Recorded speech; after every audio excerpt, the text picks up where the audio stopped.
Warning, spoilers. Hey everyone, how's it going? Today, Spider Island. Now, unlike my other reviews, I'm going to explain the story into two halves. First, the Spider-Man half of the story, and then the Venom half. Let's begin. In the story, Jackal teams up with the Queen, along with Kane, who he has brainwashed and mutated into a giant creature called Tarantula, and another spider mutation called Spider King, who turns out to be Steve Rogers later. They've released a virus in New York City, which will give people spider powers. Peter finds this out when he sees his girlfriend Carly standing on the ceiling. He then finds out that there's a bunch of criminals wearing Spider-Man costumes, thanks to the Jackal giving them the costumes, and he tries to help some of the heroes that are fighting them off. It doesn't work out though because they mistaken him as one of the imposters and beat him up. They eventually find out it is the real Spider-Man and tell him to hit the hike because, um, well, not hit a hike, but take a hike, but whatever, you know what I mean.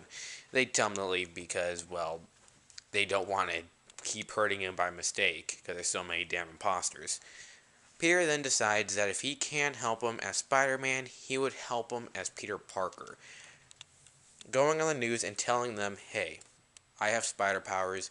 I'm going to use my powers to help people. Take down those imposters.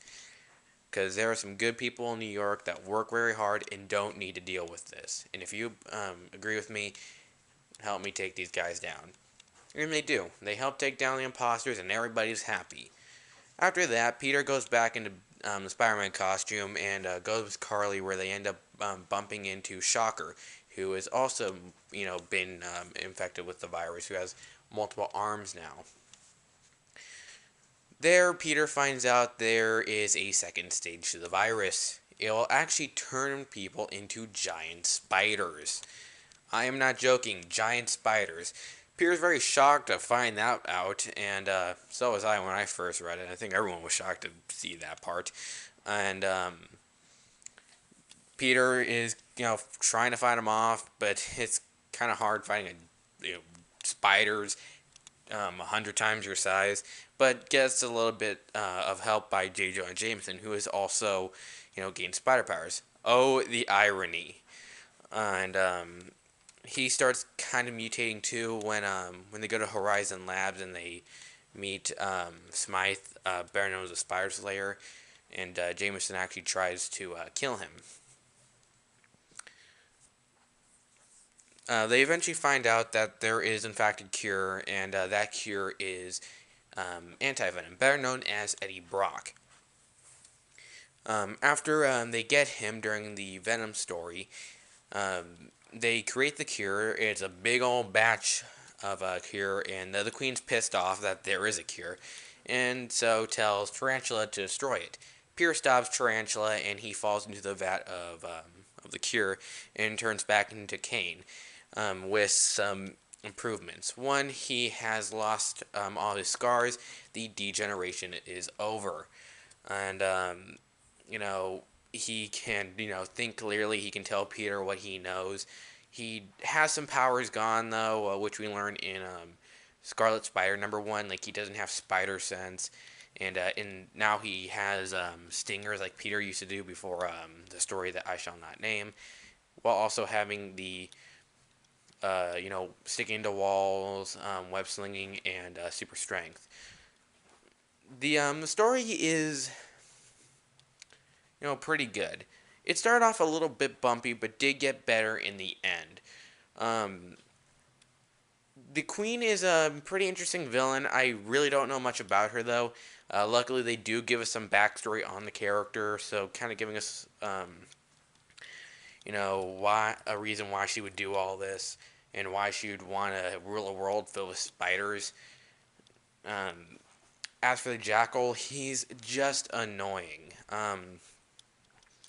He's annoying as he was in the '90s, and I get really disappointed at the ending because in the epilogue they make us believe that he's dead until the end, where it turns out he survived and it was a clone that died. And I'm not joking. When I read that part, I actually did quote Two Face from Batman Forever. Why won't you just die?